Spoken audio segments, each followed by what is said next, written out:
Bonjour à tous et bienvenue dans cette nouvelle vidéo, un trèfle. Nous avons 10 points.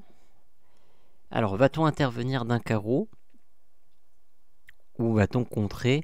Alors, on va plutôt contrer avec... On se tâte à contrer.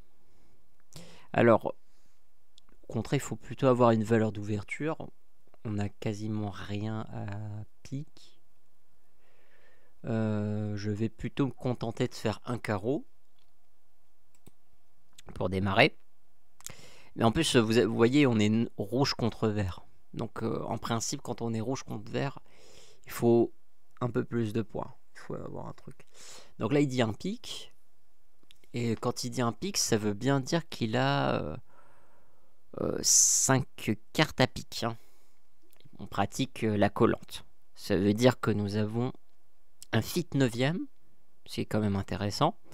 Enfin, la collante, c'est plutôt quand on a ouvert et que notre partenaire, il intervient avec un cœur, par exemple, un carreau, un cœur, ou bien un cœur, un pic. Pourquoi ça s'appelle la collante? Bah, tout simplement parce que c'est des couleurs qui collent.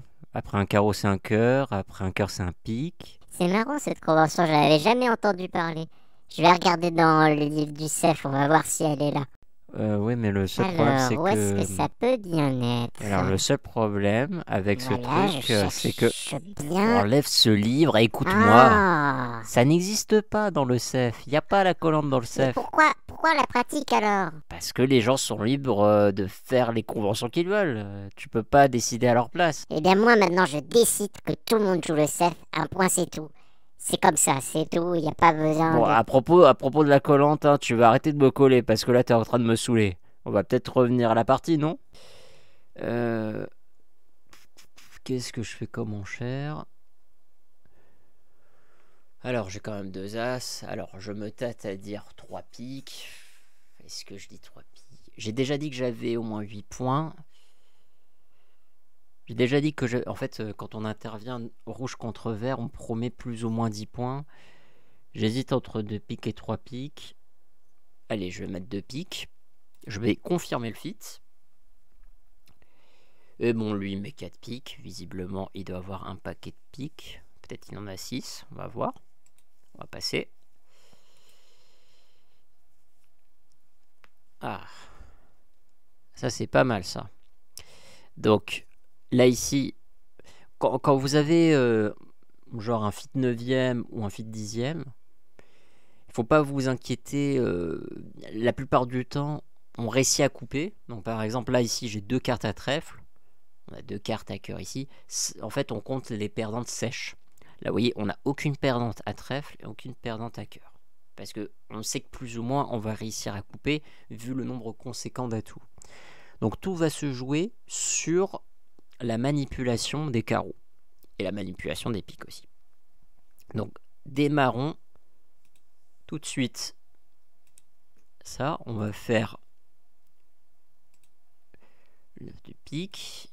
On va mettre la dame. Voilà. Donc là, ici, il ne reste plus qu'une carte. On coupe. Alors, qu'est-ce qu'on va faire?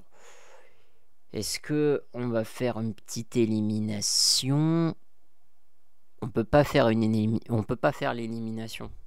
Pourquoi? Parce que là, une fois qu'on va retirer le roi de pique, on devra couper nos 2 levées ici et c'est pas une élimination.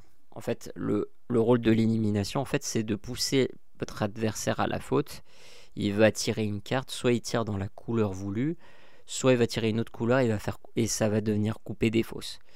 Mais là, on peut pas le faire puisqu'en fait, pour pouvoir faire appliquer un jeu d'élimination, il faut pouvoir se séparer là de tous les cœurs, bon là c'est facile, mais aussi de tous les trèfles. Et quand on va se séparer de tous les trèfles, bah en fait il n'y aura plus de pique ici. Une condition sine qua non, c'est qu'il y ait du pique chez Nord et du pique chez Sud, au moins une carte. Et donc là ça va pas être possible. Donc on va juste tirer la carte restante et on va faire l'impasse. Alors qu'est-ce que vous mettez comme carte? On met le 8, on met le 10, on met la dame. Qu'est-ce qu'on met? On met l'as. Je vous laisse réfléchir. Alors, pour ceux qui ont mis sur pause, voilà, mettez sur pause. Hein.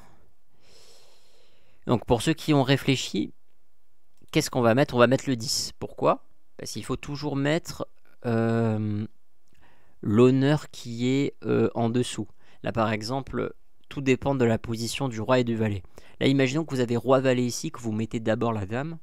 Ben, vous allez forcément perdre mathématiquement une levée. Vous avez affranchi une levée chez votre adversaire. Donc on va commencer d'abord par mettre le 10. Alors on pourrait se dire peut-être qu'on va mettre le 8, c'est pas nécessaire, vous avez 3 cartes. Donc vous devez faire passer le 10 d'abord et la dame. D'accord? Donc on y va.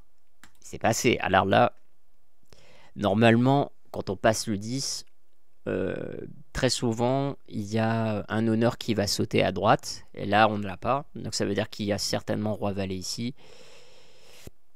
Et donc, on va pouvoir faire facilement le reste. Avec l'as, tac.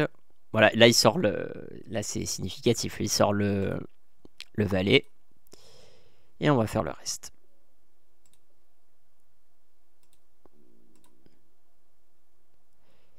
Et on arrive à un joli score de 87,76%. J'espère que cette vidéo vous aura plu. N'hésitez pas à lâcher un commentaire et à vous abonner. Et moi, je vous dis à une prochaine fois. Je vous remercie et je vous dis salut tout le monde.